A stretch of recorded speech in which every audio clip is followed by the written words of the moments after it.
que se primero usará las terapias locales, que fue lo que no vamos a hablar. Las terapias locales sobre todo son la cirugía y la radioterapia, para que lean sobre eso. Luego están las terapias sistémicas de las cuales ya hablamos y la clase especial que se le dio a la hipnoterapia, que es lo que hacemos los médicos, todo lo que es terapias sistémicas. Buenas. Hoy vamos a hablar sobre cuidados paliativos. Los cuidados paliativos también son parte del tratamiento del paciente. Entonces, lo primero que hay que borrar es ese estigma que existe de que cuando el paciente se envía a cuidados paliativos es porque no se va a hacer nada. Eso es un concepto que todavía existe. Se ha ido modificando en el tiempo, pero eso es lo que hay que borrar. O sea, cuidados paliativos no significa no hacer nada, todo lo contrario. Significa acompañar al paciente en un periodo, en una etapa de su enfermedad donde quizás está más vulnerable y más necesitado, que es en la etapa de la enfermedad avanzada y más allá cuando se está hablando de la enfermedad terminal. Entonces hoy vamos a hablar un poco sobre esto, ética y enfermedad terminal, y vamos a aclarar ciertos conceptos para que los tengan claros: limitación del esfuerzo, encarnecimiento terapéutico, doble efecto. Vamos a hablar un poco sobre sedación paliativa y su diferencia con la eutanasia. Vamos a hablar un poco sobre voluntades anticipadas. ¿Okay? Entonces, esto es un poco sobre cómo está todo esto de los cuidados paliativos.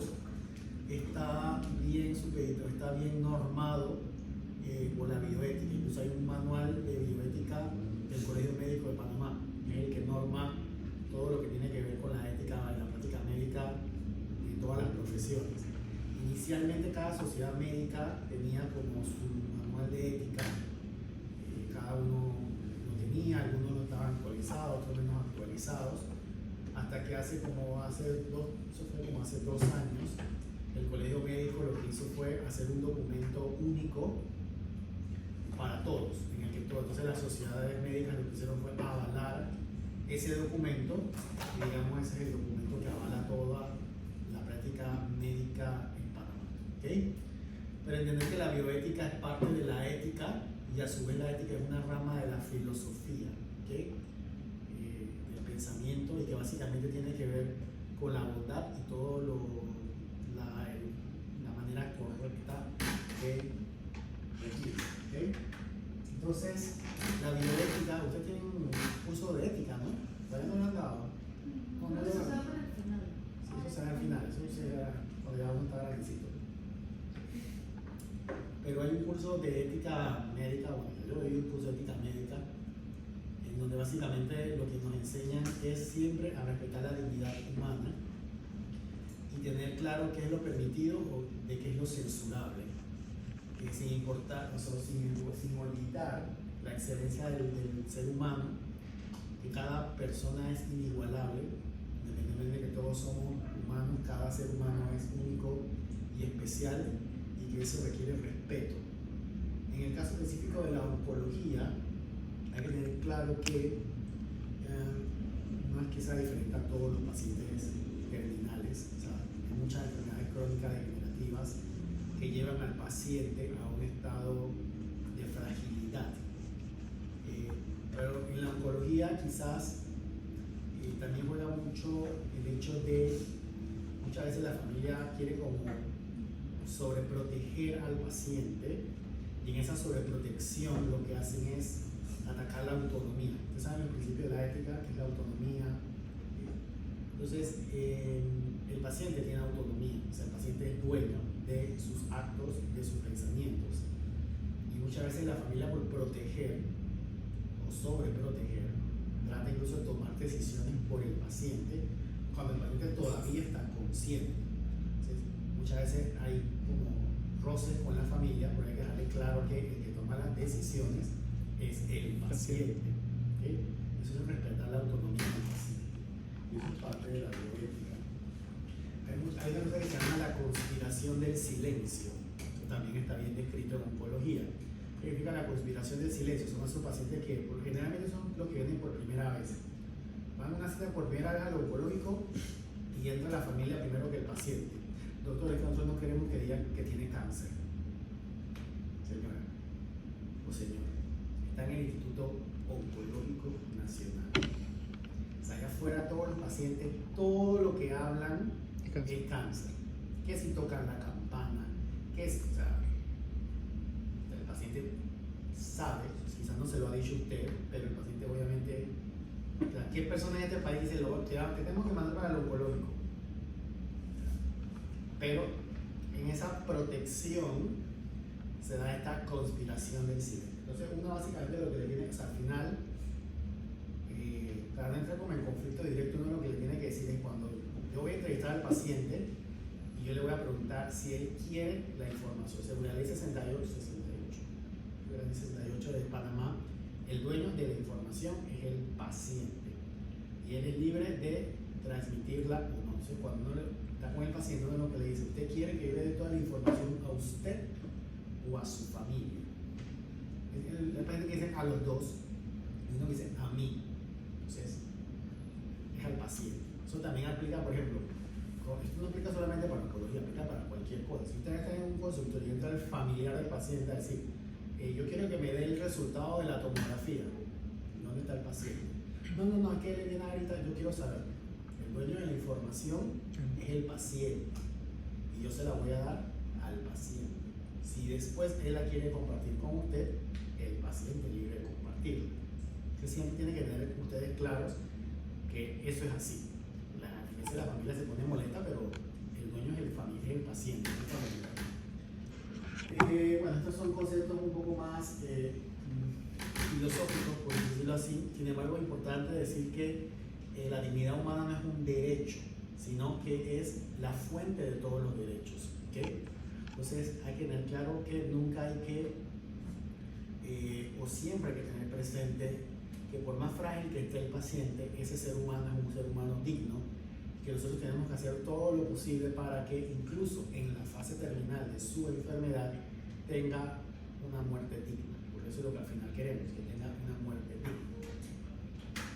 Entonces, esta dignidad es insustituible, es irrepetible, cada hombre es superior a la propia especie humana.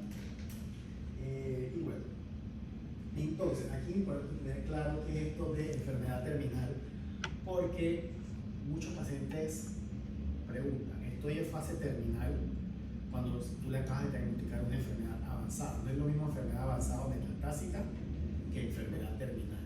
Primero, en la fase terminal, ahora definimos un poco más eso, el paciente conserva sus derechos. En la fase terminal lo importante es ya revisar qué tratamiento está indicado y qué tratamiento ya no está indicado, entendiendo que hay cosas que lo pueden beneficiar todavía de cosas que ya no lo benefician y buscar otras alternativas. ¿Okay?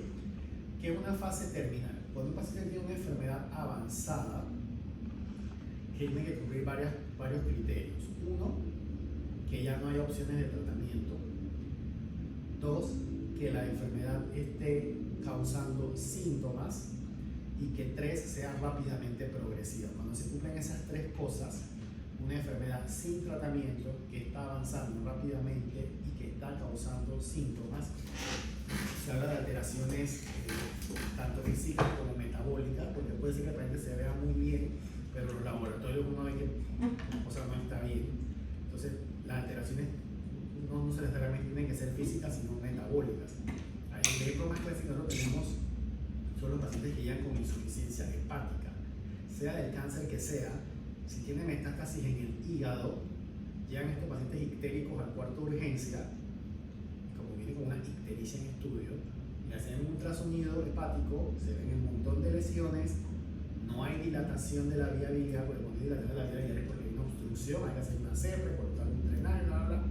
Pero cuando uno ve un montón de metástasis y la vía biliar no está dilatada, significa que no es por obstrucción, la ictericia no es obstructiva, sino que es una ictericia hepatocelular por daño de las metástasis al hígado. Entonces, cuando te llaman de cuarta urgencia, doctor, el paciente así, o sea, mándale a la consulta, porque es un paciente que, o sea, si el paciente está estable, nada haces hospitalizándolo porque no le vas a solucionar la situación.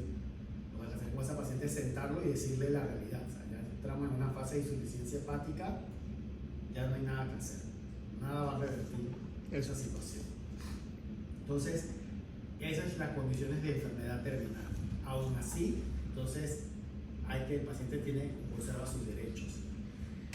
En esa fase terminal, cuando se dice hay que revisar qué tratamiento está indicado y qué no está indicado,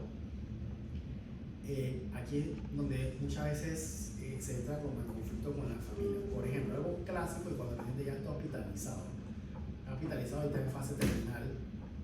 Generalmente nosotros, si el paciente no está muy consciente o tiene fluctuaciones del estado de conciencia, quitamos la comida, nada por boca.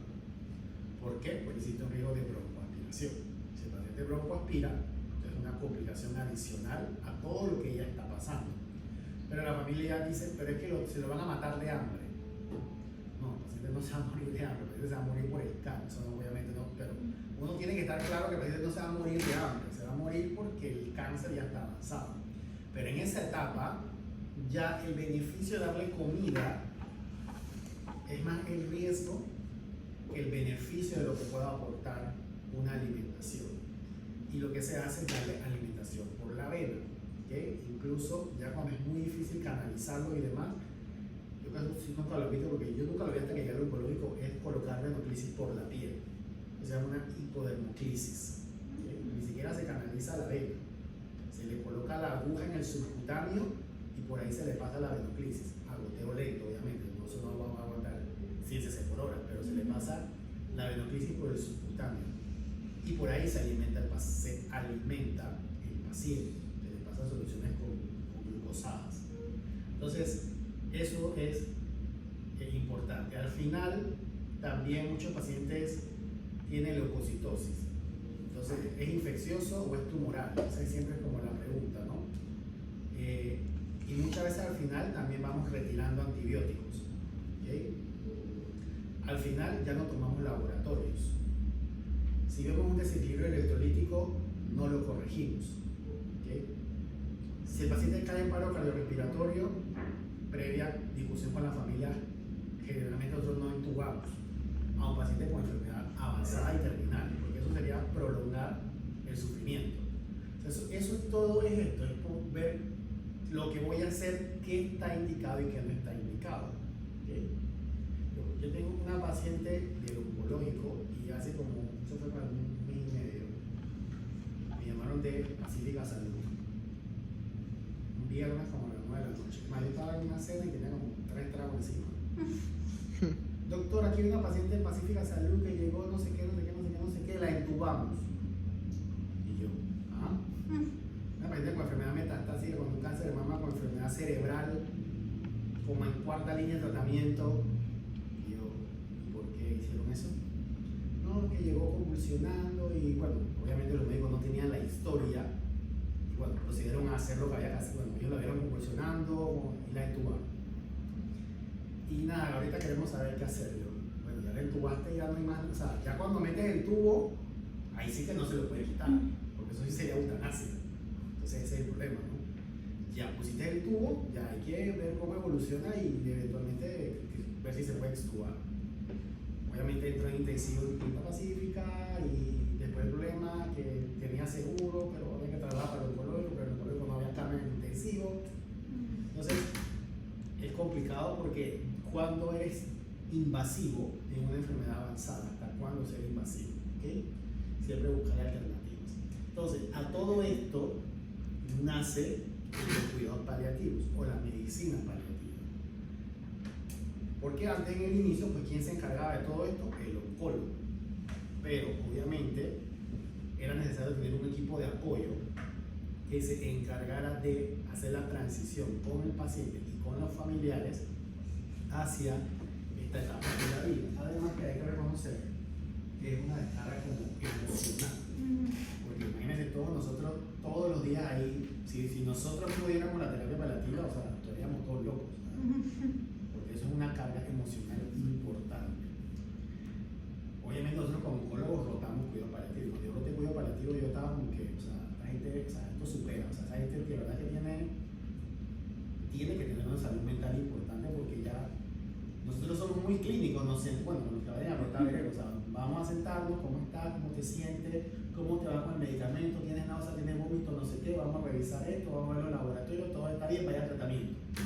Nos quedamos en la parte clínica, pero ellos no, ellos se meten en la parte de cuáles son sus creencias, y usted en qué cree, y cómo está su relación con Dios para los que son creyentes, cómo está su relación con Dios, y qué espera, y cómo quiere morir. O sea, son esas preguntas que a tú te quedas como que, o sea, ¿cómo quiere que sea su funeral? Ya firmó el testamento, ya todo está claro. O sea, son cosas como que ya empiezan y la gente empieza a llorar, que los hijos no me quieren, estoy sola. Entonces es una cosa que es importante para el paciente, pero quizás en una consulta de oncología, por la sobrecarga no tenemos tiempo de estar hablando de cómo está el perro, o sea, no tenemos esas cosas, ese tiempo. Pero que para el paciente es sumamente importante, ¿ok? Entonces, entonces hay que entender que esos pacientes ya cuando estamos en enfermedades avanzadas, hay que tener respeto por su debilidad, y hay que tener en concepto que cuando uno está en la enfermedad avanzada, lo importante es mantener la calidad de vida, ¿ok? Entonces ahí hay que hacer un balance entre los tratamientos con sus efectos tóxicos y que el paciente tenga una buena calidad de vida. Bien, nada me sirve tener el super tratamiento con la enfermedad super controlada, pero el paciente está tirado en una cama hecho nada. O sea, eso no es el objetivo del tratamiento. El objetivo del tratamiento es tener la enfermedad controlada, pero que el paciente sea lo más productivo posible. Y por eso es que en una clase le expliqué el estado funcional o las escalas de estado funcional. Porque por muy enfermedad controlada que yo tenga, si yo tengo un paciente con un estado funcional 4, un ECO 4, que es un paciente encamado, yo a ese paciente no le voy a dar tratamiento por muy controlado que esté la enfermedad. Me toca también decir, en este punto, con este paciente, no le estoy dando ningún beneficio, le estoy dando más toxicidad que beneficio. Entonces este es el momento de suspender el tratamiento. Lo más fácil no es poner el tratamiento. El paciente que va para el tratamiento, tú te ves bien, vaya para el tratamiento. Lo más difícil es quitar el tratamiento cuando tú le has comenzado el tratamiento al paciente. Y es importante tener claro ese punto. Las intervenciones o los tratamientos no son infinitos. No tenemos tratamientos para toda la vida. Hay un número dependiendo de cada tumor. Algunos tendrán más, algunos tendrán menos cantidad de tratamientos. Cáncer de mama tiene muchos tratamientos, tiene 6, 7, 8 líneas de tratamiento, pero un cáncer de pulmón tendrá 2 o 3. ¿Okay? Nosotros en melanoma, nosotros en el oncológico, porque no tenemos todos los medicamentos, tenemos una línea para un paciente con melanoma avanzado. Lo mismo pasa con riñón, solamente tenemos una línea. Cuando ese paciente falla esa línea, va para cuidado paliativo. Entonces es importante, por eso es que siempre es importante cuando el paciente tiene enfermedad avanzada, dejarle claro desde la primera cita el concepto de tratamiento paliativo. O decirle, por ejemplo, yo las palabras que utilizo, yo no puedo curar esto, lo puedo controlar desde la primera cita. Y en las próximas citas tratar de ir repitiéndoselo. Porque ¿qué pasa también? Pasa muchas veces que, por ejemplo, el doctor X se va de vacaciones y me toca el paciente y me dice, ¿y cuándo me voy a curar? Y el paciente tiene como 8 meses o un año en tratamiento paliativo. Como que, señor, recuerde que esto es control. A veces también los pacientes lo que buscan es como una segunda opinión cuando les pasa eso. Tratan de buscar como, a ver si este piensa diferente al mío. Pero lo importante es siempre dejar claro cuáles son las expectativas. ¿Okay? Yo creo que la situación más complicada que yo tuve fue con una paciente, un colega, eso fue en la privada. La paciente estaba como en cáncer de mama triple negativo y estaba como en 4ª línea de tratamiento, y esas 4 líneas se las había gastado en un año. O sea, en un año había avanzado a 4 líneas de tratamiento. Se hizo una prueba genética. La prueba genética, si quiere podemos hablar después de ellas. Uno se trata que uno manda una cosa que se llama un NGS para ver si llegan alteraciones que sean susceptibles de ciertos medicamentos, pero esos ciertos medicamentos tienen que tener un sustento científico. O sea, yo no puedo, porque la prueba dice tal, yo de una vez digo, esta es la medicina. No, uno lo da pero basado en tienes esta alteración a la cual en otros tumores les sirve esta droga, pero eso se aplica a mama, no. Entonces ella tenía una alteración en una prueba que el ovario está demostrado utilizar una droga y ella venía que lo quería utilizar en mama. Yo le dije, pero eso no funciona así. O sea, tiene que haber un sustento científico que justifique que la droga es útil en mama y eso no se ha demostrado. No, pero es que si la droga está, me la tienen que dar. Yo no es que te la tengamos que dar. Hay otras muchas drogas en la farmacia que no te hemos dado, porque es que no han demostrado ser útiles en mama. No da. Uno tiene que, como médico, saber qué es lo que puede dar y qué es lo que no puede dar. ¿Y si ella lo exige? ¿Ah? ¿Y si ella lo exige? No, porque no es exigencia, esto es médico. Tú tienes que prescribir lo que puedes prescribir. Si prescribe más allá, que te puede meter un problema que tú. Al final, fue porque eso cayó en unas vacaciones de uno de los doctores, y al final yo le dije no. Y al final fue una conversación que ya se tornó como que entonces yo me voy a morir. Y yo le dije, bueno, en el cáncer llega un punto en el que hay que dejar de recibir tratamientos. No, pero eso no es posible, bla, bla, bla, bla. Bueno, no terminó muy bien la consulta, ni con ella ni con los familiares, todo el mundo estaba en negación, ella se iba a ir a España, no sé qué. No duró ni un mes y medio más. O sea, como a las 2 semanas cayó en no sé qué hospital, convulsionando, metástasis cerebrales, y como 3 semanas después falleció. Entonces, eso no puede pasar. O sea, no puedes tener una paciente, esa paciente, el problema es que no estaba preparada. O sea, nadie le había dicho en 1 año y medio que tenía con una enfermedad avanzada y agresiva. Pues si tiene un cáncer de mama triple negativo que te ha progresado a 4 líneas en 1 año, tú sabes que eso no va bien.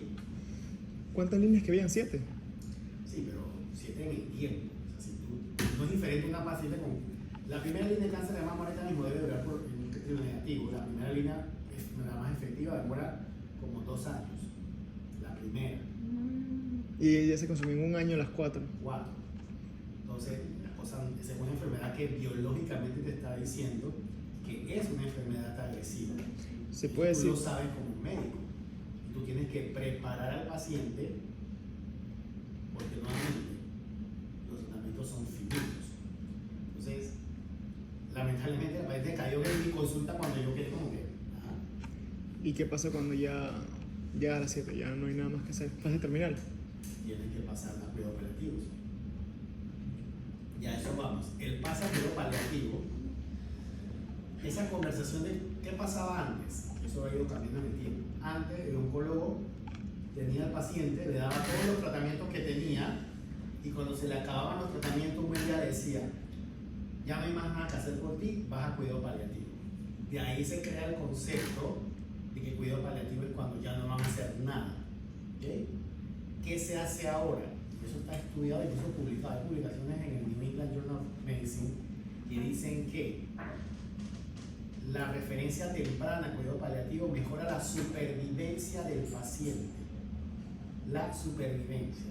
O sea, ¿qué es lo que se hace ahora? Apenas tú captas al paciente con enfermedad metastásica, ojo, recuerda, cuando tú tienes un paciente con enfermedad metastásica, tú no puedes perder de mente que ese paciente va a fallecer de cáncer. Eso no puede salir de tu radar. Ese paciente se sienta aquí con una enfermedad avanzada, el cáncer va a ganar la batalla. O sea, no puedo perder eso de la mente. ¿Cuándo? Es lo que yo voy a tratar de retrasar y que el paciente viva lo mejor posible en ese trance.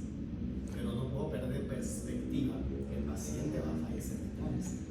Entonces, ahora lo que se hace es que apenas el paciente se sienta, yo lo refiero a cuidados paliativos. En el oncológico se llama clínica de alivio del dolor y cuidados paliativos. Así que realmente uno la disfraza y dice, te voy a mandar a la clínica del dolor. Ay, que yo no tengo dolor.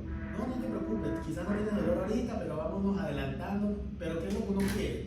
Uno quiere que el paciente ya interactúe con los paliativistas y los sienta parte del equipo.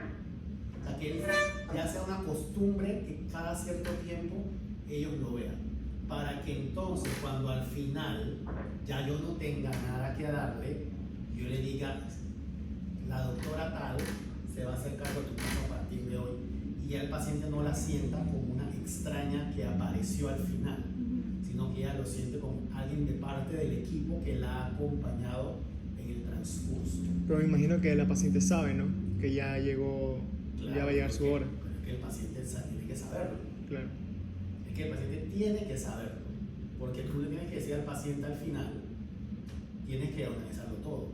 Eso sí es una curación que tú al final, bueno, no todos los pacientes lo quieren tener, pero hay pacientes que te dicen, bueno doctor, ya es el momento de tener todo arreglado. Si ya es el momento de tener todo arreglado, es el momento que firmes todo lo que tienes que firmar, firma, porque historias de terror hay un montón, ¿eh? Luego estaba el residente, me acuerdo que había un paciente en la sala y era alguien special, y llegó la primera, la segunda, la tercera, cada una con sus hijos, y querían hacer firmar al paciente cuando el paciente Ya no está de acuerdo. en sus 5 sentidos. Y querían hacerlo firmar porque la actual le quería quitar a la oficial. Nadie va a firmar absolutamente nada, el paciente ya no está en condiciones de firmar nada. O sea, no son problemas médicos, son problemas. De acuerdo. Lo cierto es que nosotros como médicos no podemos, en este momento el paciente no está para firmar nada. Y en ese caso de que ya el paciente no esté para firmar nada, por ejemplo, en ese caso de que tiene las 3 esposas, digamos. Eso ya dependerá quién es la No. legal, quién es el oficial. Pero, por ejemplo, si alguien decide que ya los cuidados paliativos, ¿quién decide? Eso también está normado, porque por ejemplo, ahí la primera persona es la esposa. Es por ley quien decide es la esposa, no los hijos. Ese es otro problema, porque si la esposa no es la mamá de los hijos, eso también es un problema. Pero legalmente uno tiene que decir, la que decide es la esposa. ¿Quién es la esposa legal? ¿Okay? Hay otro detalle, que en Panamá cuando tú convives con una misma persona por 5 años, independientemente de que no estés casado, ya te reconocen como esposos. Entonces, muchas veces pasa eso, no es que la esposa, pero ya no vive con ella, sino que ya con esta desde hace 10 años. Esta es la esposa. Legalmente, esta es la esposa, esta es la persona que decide. Y con lo de los hijos, eso siempre es como bastante frecuente, porque muchas veces los hijos, es que yo soy el hijo, sí, este es el hijo, pero la esposa es ella. La esposa, el vínculo de esposos es más fuerte que el vínculo de hijos. ¿Okay? Entonces, básicamente lo importante aquí, más que los bochinches, es que el paciente con enfermedad avanzada debe ser referido tempranamente al equipo de cuidados paliativos para que ellos lo capten, así el paciente esté asintomático. ¿Por qué? Porque el paciente va a desarrollar síntomas en el transcurso de la enfermedad, ya sea por los tratamientos que sabemos que dan síntomas, o ya sea por el mismo avance de la enfermedad. ¿Okay? Cuando nosotros hablamos de paliativo, esto es lo que mencionaba. Paliativo no solamente se encarga de los síntomas físicos, que es quizá lo que nosotros más tenemos en mente, pero también se encarga de la parte psicológica. Realmente los cuidados paliativos, nosotros hablamos de los médicos paliativistas, pero realmente ellos son todo un equipo. Está la parte de salud mental, está la parte que está tanto los psicólogos como los psiquiatras, como las enfermeras, enfermeras de salud mental, perdón. Están las trabajadoras sociales, que se encargan de esta parte de las necesidades sociales, porque siempre es importante, cuando el paciente ya va llegando, al final, bueno, ¿cuál es el entorno social del paciente? O sea, ¿con quién vive? ¿Solo hay cuidados paliativos en el oncológico? No. Es que en el Santo Tomás, bueno, cuando roté medicina interna había una paciente que tenía cáncer creo que era de ovario, y ella ya estaba en etapa terminal, pero, o sea, nunca nadie le dijo pues, que ella estaba en terminal y que no había nada más que hacer por ella, porque ella decía, ay, ¿cuándo me va a operar? Y no sé qué, y el doctor le decía o sea, pero ella no entendía.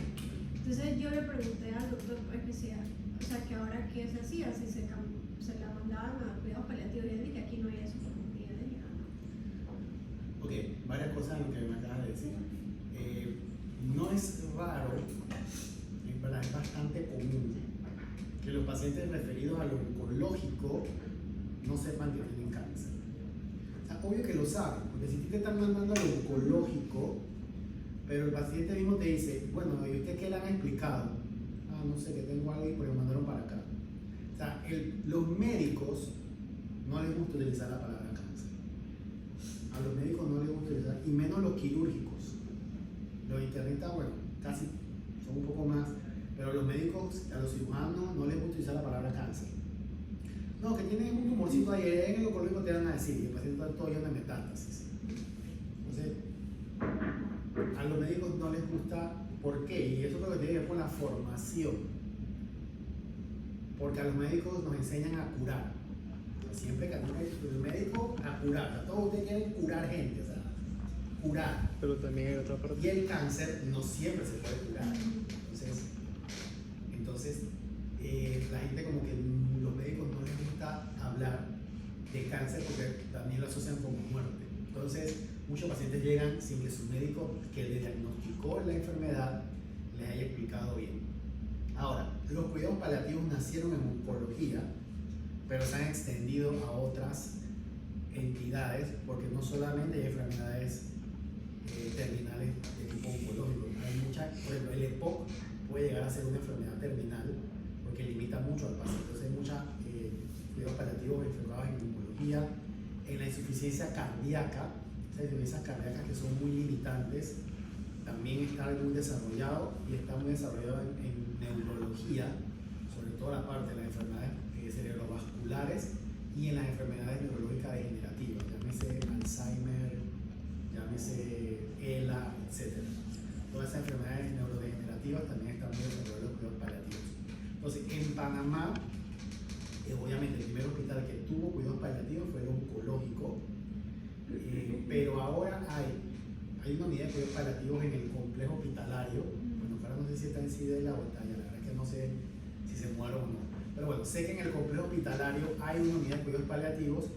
Ellos hacen más paliativo crónico, pero también le brindan servicio a hematología, que son los que tienen cáncer en el complejo. ¿Sí? O sea, ahí hay una unidad de cuidados paliativos. De allí, entonces, lo que se ha hecho son crear unidades de cuidados paliativos pequeñas en ciertas regiones del país. Entonces, hay cuidados paliativos en Chiriquí, en Chitré, en Santiago, en Aguadulce,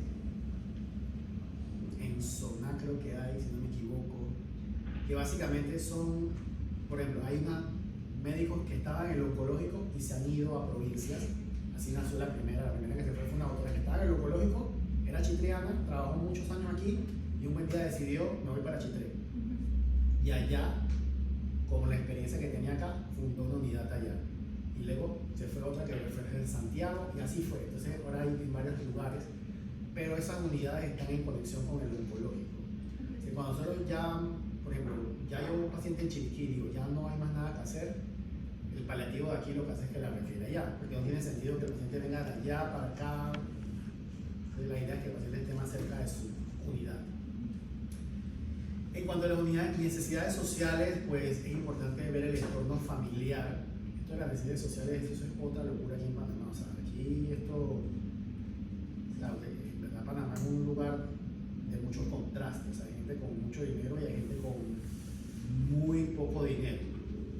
Y uno piensa que son gente con poco dinero están en la comarca y por allá, que también hay obviamente, pero hay gente aquí de la ciudad que tú te quedas como que, y este paciente ¿por qué no puede venir? Lees la nota de trabajo social y eso es un enredo, una cosa que, bueno, ¿sí? Otra cosa importante, o sea, si el paciente no tiene si el paciente no tiene un estado funcional adecuado, pero tampoco tiene un buen soporte social, ese paciente no está ni a tratamientos. Así de sencillo. La vez pasada había un paciente, no era mío, pero era un paciente que era indigente, no tenía familiares conocidos, tenía un tumor avanzado, como que le dieron la primera quimio hospitalizado y desarrolló toxicidad hospitalizado. Ya la gente dice, o sea, este paciente no está para tratamiento. Este paciente le ponen una quimio, se va a la calle, o sea, ¿quién lo va a cuidar? Si le da algo si le da una toxicidad debajo de un puente y se muere, o sea, no se murió por la enfermedad, se murió por la quimioterapia. Entonces, eso hay que tenerlo presente, la parte social es importante. Y obviamente el cáncer no es una, o sea, la enfermedad obviamente afecta al paciente, pero tenemos que tener claro que el cáncer va a afectar toda la dinámica familiar de ese grupo, ¿okay? Porque vienen entonces cita cada 3 semanas, ¿quién lo va a traer? Eso es importante, ¿sabes?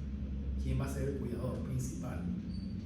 Ese cuidador trabaja, no trabaja, va a tener que dejar de trabajar, va a tener que perder días en el trabajo cada vez que viene a traer una persona acá.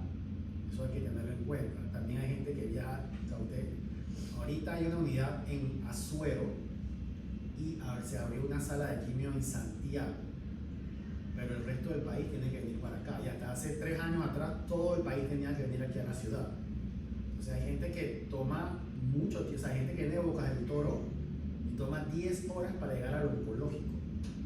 Entonces, y los pacientes, uno les explica que no lo hagan, llegan en la madrugada. O sea, el paciente de Boca del Toro va saliendo ahorita de Boca del Toro para que yo lo vea mañana. Porque sale, está toda la noche en el bus, no sé qué, llega al oncológico 3, 4 de la mañana para registrarse. Uno la tiene en orden de llegada, de verdad. Como es orden de llegada, ellos están allá a las 3 de la mañana, marcando. Para que entonces tú lo veas golpe de 9, 10 de la mañana, para que le pongas el tratamiento, depende 3, 4 horas, son las 8 de la noche cuando va saliendo para ir a la terminal, agarra otro bus de regreso.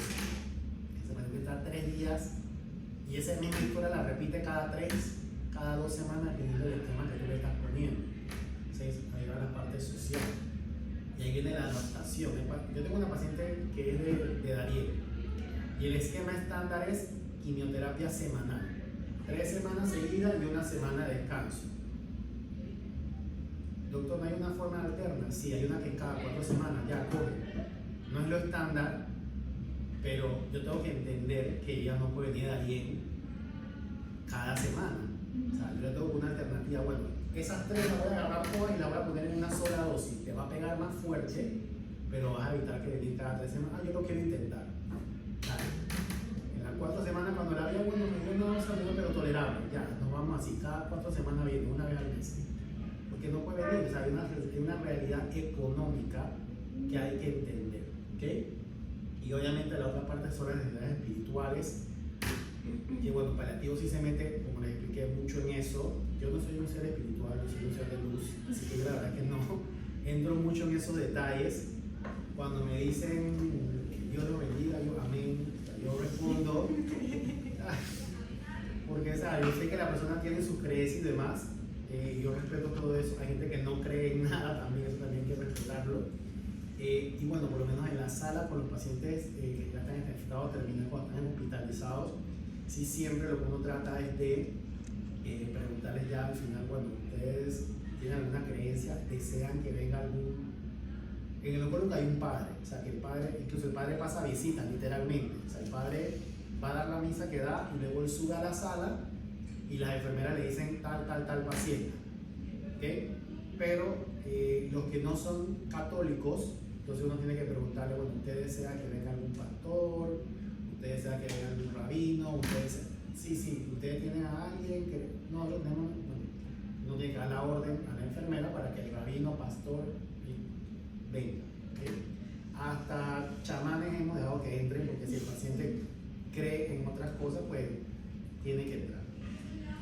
Y esta parte, por ejemplo, me acuerdo también un paciente, no me acuerdo cuál religión, no quiero pecar, pero el paciente falleció un sábado y había que sacarlo un sábado. Falleció un día de fin de semana que normalmente no se mueve el hospital, normalmente tiene que esperar en un paciente en un hindú. Un paciente hindú, hindustán, de manera correcta. Y falleció un sábado, y normalmente cuando pasa eso, bueno, hasta el lunes tienes que esperar, ¿no? Pero era ahí un detalle de que había que sacarlo porque la religión dice que tráigame el documento, registro médico sacó el documento de defunción, lo prepararon, firmado, y la morgue abrió y lo sacaron. Porque la religión establecía, no me acuerdo los detalles, no quiero pecar de decir tonterías, por lo importante que había que sacar el cuerpo ese día. ¿Okay? Cumplimos con la necesidad espiritual del paciente y de su familia. ¿Okay? Pero todo eso se encarga de cuidados paliativos, no son parte de los cuidados paliativos.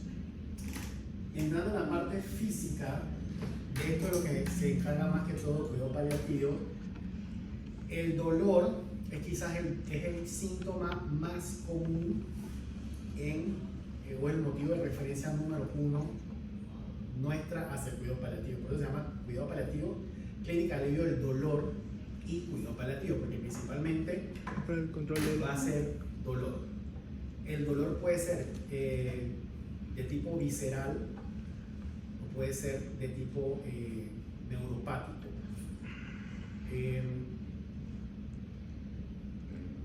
Y el dolor, pues, no sé si está aquí. Sí. En cuanto al dolor, generalmente, nosotros usamos una cosa que cuando hay muchas escalas para valorar dolor, pero nosotros usamos la escala de valoración análoga, que yo no sé si ustedes han visto en el hospital hay como unas reglitas, que hay unas caritas felices, Sí. una carita feliz y después se va poniendo como dolor. Eso se llama la escala visual análoga. Y eso básicamente que tú le dices al paciente cómo te sientes. El paciente dice aquí, uno lo gradúa. O lo que más uno también hace es que del 1 al 10, siendo 10 un dolor muy grande, como te ponle un número a tu dolor. Y en base a eso uno clasifica en leve, moderado y severo. ¿Okay? Y en base a esa definición de cuál dolor tiene el paciente es que uno va a comenzar con las estrategias. Entonces, en el manejo del dolor, esta es una cosa de la OMS, uno debe comenzar con acetaminofén, paracetamol y o antiinflamatorios no esteroideos. Esto no aplica mucho en cáncer, sobre todo la parte de los AINES, porque hay que diferenciar el dolor agudo de un dolor crónico. Un dolor agudo, que es cosa de días, si yo me golpeo, me caigo, me golpeo, es un dolor agudo, yo puedo tomar AINES, siempre que no sea alérgico. Pero los AINES tienen consecuencias de uso crónico, que sobre todo son la insuficiencia renal, pueden producir daño renal o pueden producir úlceras gástricas. Entonces uno no puede utilizar AINES de manera crónica. Y cuando ya uno entra en la parte crónica, pues el paracetamol sí lo puede utilizar. ¿Produce insuficiencia hepática? Sí, pero es un porcentaje muy bajo. Puede producir hasta una acetaminofén, puede producir hasta una hepatitis fulminante, pero un porcentaje muy bajo. Entonces, si es muy leve, nosotros de una vez comenzamos con opioides menores. ¿Qué es un opioide menor? La codeína. Entonces uno generalmente utiliza combinaciones de codeína, que son acetaminofén con codeína o acetaminofén con tramadol. Pero también puede utilizar ya opioides o sea, esas serán combinaciones con acetaminofén, o ya pasar a un opioide débil, que sería por ejemplo el tramadol. ¿Okay? El problema del tramadol es que no todo el mundo lo tolera. No sé si ustedes han tomado tramadol alguna de la vida. Yo tomé y no me pasó nada, pero hay pacientes que dicen, doctor, eso me iba a tumbar. Y si está escrito que baja la presión, que da náuseas, que da vómitos, que da mareos. Bueno, entonces ya si el dolor es más fuerte, entonces ya uno pasa a opioides un poco más fuertes, que ya sería la morfina. Morfina inicialmente oral, pero que si no funciona pasamos a morfina subcutánea o morfina intravenosa. Si está escrito que mientras más uno va avanzando en la forma de administración, el inicio de acción es más rápido y eso favorece al paciente. Y ya opioides más fuertes ya sería pasar a parches de fentanilo, a buprenorfina. ¿Y lidocaína? No, la lidocaína no es un AINES, es un coadyuvante. Hay parches de lidocaína. Pero ¿qué son los coadyuvantes? Son ya, además del dolor, hay que dar, si el paciente tiene un dolor neuropático, hay que dar coadyuvantes que son o la lidocaína, que vienen parches, se puede dar neuromoduladores como la gabapentina o la pregabalina. A veces hay que dar corticoides para desinflamar como parte del tratamiento. Uno generalmente da cursos cortos, a veces dexametasona para desinflamar. Y bueno, básicamente, aquí más que aprenderse como medicamento, lo importante es evaluar el dolor del paciente y ubicarlo, y para entender que hay que ir en aumento. O sea, que un paciente tenga una enfermedad metastásica crónica y que tú le estés dando con acetaminofén es como que, o sea, ¿qué estamos haciendo? ¿Okay? Yo tengo un paciente que vi ayer, antes de ayer, el paciente era nuevo, cogido en dolor, bueno, ¿qué te están dando? No, me tienen con diclofenaco. Pero ¿cuándo estás tomando diclofenaco? Llevo 1 mes y medio tomando diclofenaco. Pero el médico que te está viendo, sí, cada vez que voy me da diclofenaco. O sea, no puede ser. Usted tiene que saber. Eso no solo aplica para oncología, eso aplica para cualquier dolor. No se pueden dar AINES de manera crónica. Son excelentes para dolor agudo.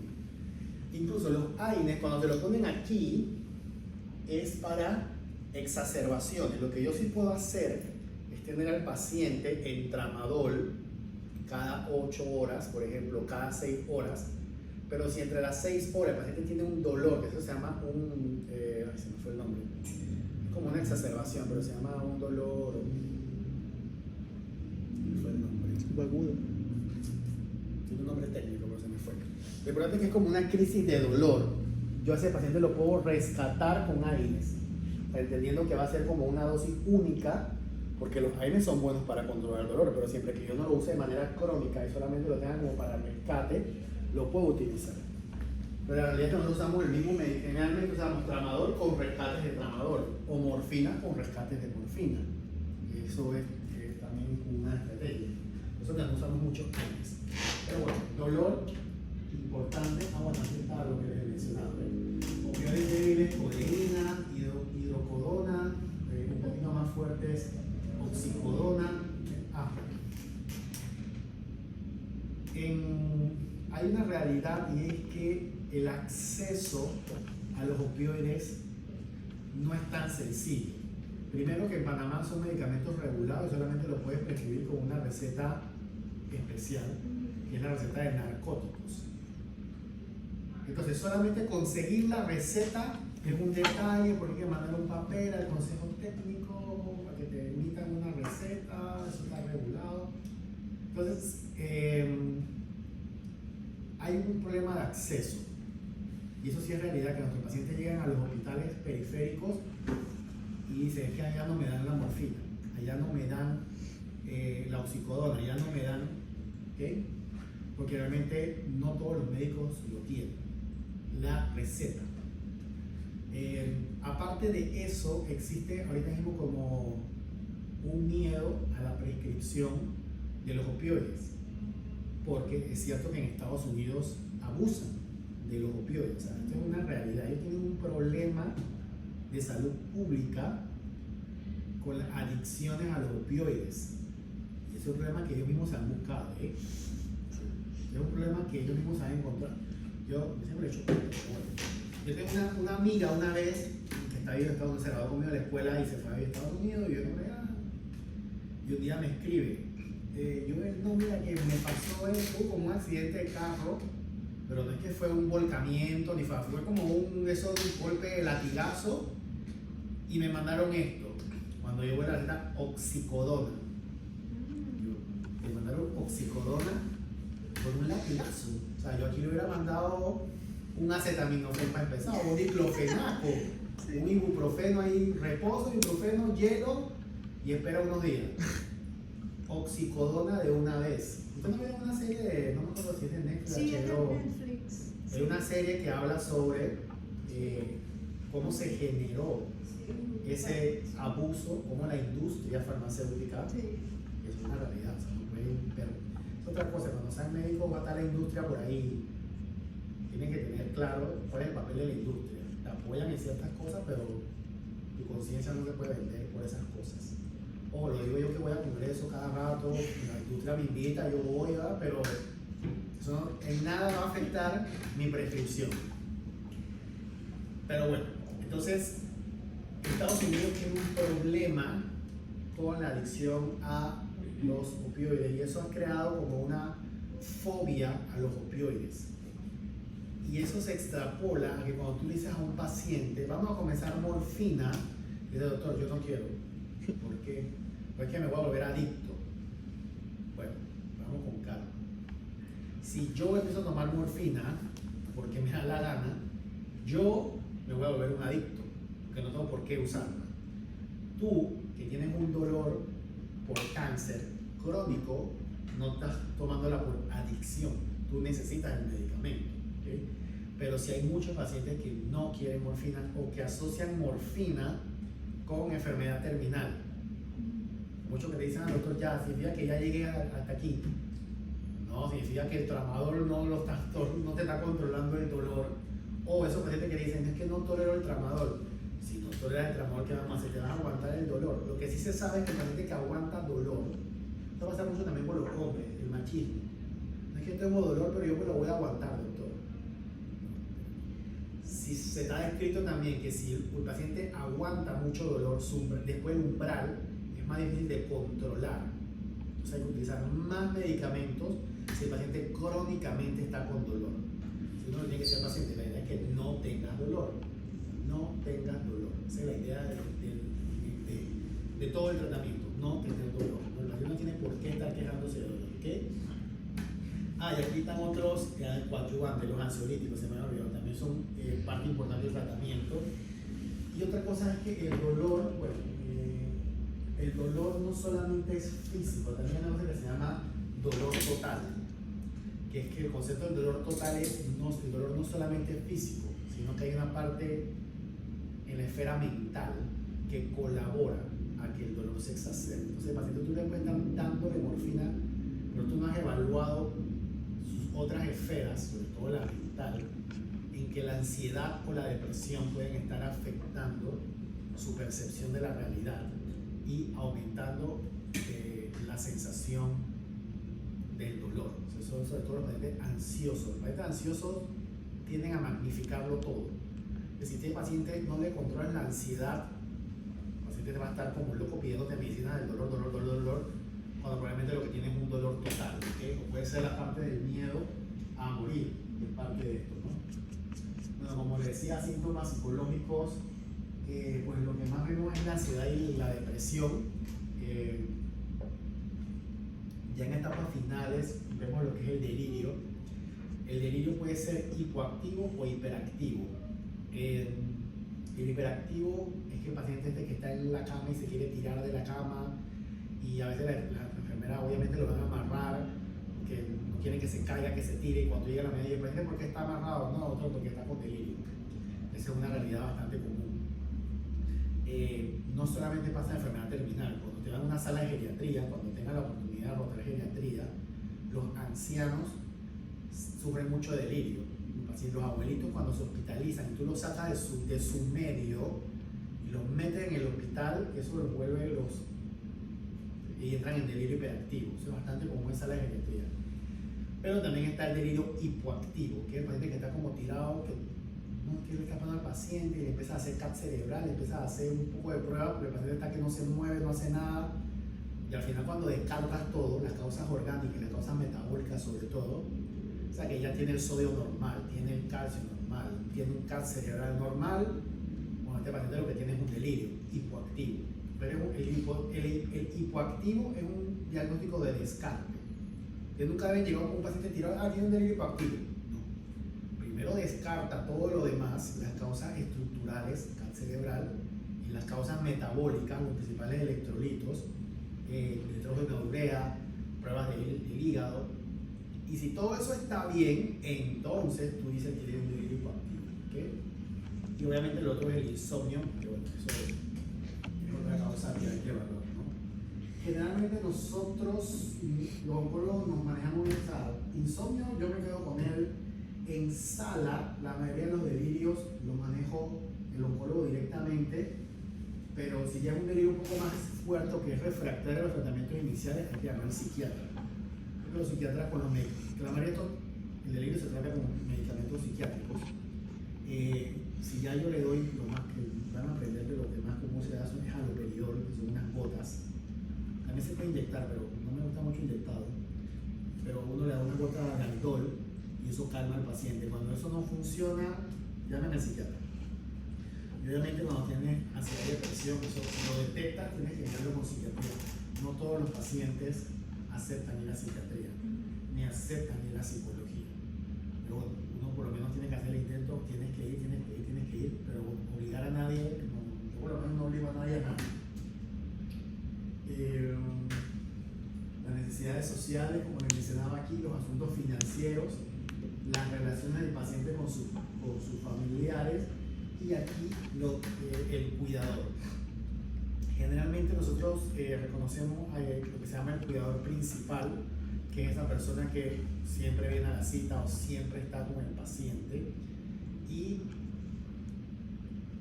está descrito que hay que cuidar también al cuidador, ¿okay? Porque el cuidador también se enferma y el cuidador también se desgasta y el cuidador también entra en ansiedad. O sea, a veces uno está en el cuarto de urgencias y el paciente no tiene síntomas, pero uno considera médicamente que lo puede manejar en casa. O sea, no tiene criterio de hospitalización el paciente, pero el cuidador se quiebra. No puedo más, no lo puedo cuidar más, no. Bien, tranquilo, vamos a hospitalizar. Entonces, diagnóstico de ingreso, claudicación del cuidador, así se llama. Claudicación del cuidador. El cuidador está al borde. Mete al paciente al hospital, vamos a hospitalizarlo, venoclisis, lo que necesite, y todo el mundo, cuidado paliativo, psicología, trabajo social, vayan a cuidar al cuidador. Porque si esa persona se quiebra, el paciente se va a quedar solo. No es que no tenga más familiares, siempre hay varios familiares, pero siempre hay uno que es el que se pone la capa. ¿Okay? Entonces, esa persona hay que cuidarla. Con el cuidador es importante también tener claro, hay muchos cuidadores que son como, se guardan toda la información y no la transmiten al resto de la familia. ¿Qué pasa? Que cuando llega el momento final, entonces aparece todo el mundo. Todo el mundo. ¿Y qué es lo que tiene el paciente? Tiene 3 años aquí en el hospital y hoy aparece alguien a preguntar qué es lo que tiene el paciente. Señora, hable con tal persona que es el cuidador y él le va a explicar todo, o le debe explicar, porque ese es el nexo familiar del médico con la familia. Ah, no, doctor, es que tengo un grosero. No, es que eso es la grosería. Entonces, imagínense cada paciente, hay como 40 pacientes en la sala, y que vengan 3 familiares por paciente y yo te voy a explicar la misma historia. O sea, eso no es ni siquiera psicológicamente positivo para uno. Entonces, no, señora, ¿quién es el cuidador principal? La esposa.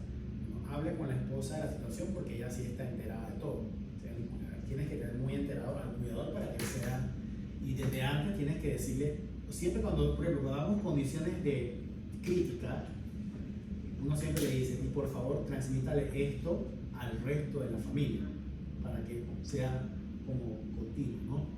La verdad es que con la pandemia, ahora hay como muchas restricciones más en el hospital, y sí es verdad que antes, yo recuerdo cuando era residente hace 10 años, que cuando un paciente estaba falleciendo, la sala de espera, o sea, en la misma sala hay una salita, cuando un paciente estaba muriendo, había como 10 personas aquí en la sala, y, o sea, como que era más fluido.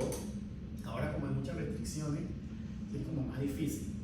Y entiendo porque muchas familias dicen, no, que se está muriendo, pero somos 5 hijos y no nos dejan estar los 5 aquí. Esa parte obviamente es entendible, porque si un familiar está muriendo, toda la familia pues quiere estar ahí. Y bueno, uno lo que tiene que hacer es hablar con la enfermera, bueno, por favor vayan subiéndolo de uno en uno. Y bueno, así que uno logra de que suba uno, baja el otro, sube uno, baja el otro. Pero antes de pandemia eso era todo el mundo ahí en la sala de espera. Y se rotaban y más, pero bueno, era un poco más difícil. Y bueno, entrando ya a estos conceptos, la limitación del esfuerzo terapéutico es cuando el médico ya considera que no es razonable seguir aplicando tratamientos con finalidad curativa. ¿Okay? Esto es porque el médico pone en una balanza qué es lo proporcionado a lo desproporcionado, dependiendo de todas esas características que ustedes ven ahí. Y cuidados mínimos es higiene, calefacción, prevención de complicaciones. Y como les pongo abajo en signo de interrogación, ya lo comentamos, llega un punto en que la alimentación, no es parte de los cuidados mínimos, incluso la hidratación. Nosotros somos más hidratación, pero lo que no quitamos es hidratación y oxígeno a un paciente. Pero de ahí todo lo demás se va quitando. Ni tomamos laboratorios, ni nada por lo demás. ¿Okay? Y eso no tiene que ir explicándose a los familiares, porque puede llegar al punto, pero sobre todo, como le dije, con la alimentación, de que puede ser como un choque. Entonces uno le tiene que ir explicando al paciente, ¿no? Y esto de la de la limitación del esfuerzo es porque tienes que entender que ya no tiene sentido estar dando más tratamiento. En contraposición está lo que se llama el encarnizamiento terapéutico, que es, eso está bien definido, y está descrito que los cuidados de poca calidad en oncología son cuando tú das prácticas de inefectividad conocida, son sobreutilizadas. Si yo tengo un tratamiento que yo sé que no funciona y se lo estoy dando al paciente, eso no es una buena práctica clínica. Que es lo que me preguntabas, ¿hay que dárselo? No hay que dárselo. Si no hay evidencia científica de que eso funcione, ¿para qué se lo voy a dar? Eso es poca calidad. ¿Okay? O prácticas de efectividad ambigua son utilizadas en preferencia de proveedor en lugar del paciente. ¿Okay? Entonces, llega un punto en el que ya no hay que dar más nada. Entonces, otras consideraciones. El doble efecto. Aquí esto es importante para explicar lo siguiente. El principio del doble efecto es,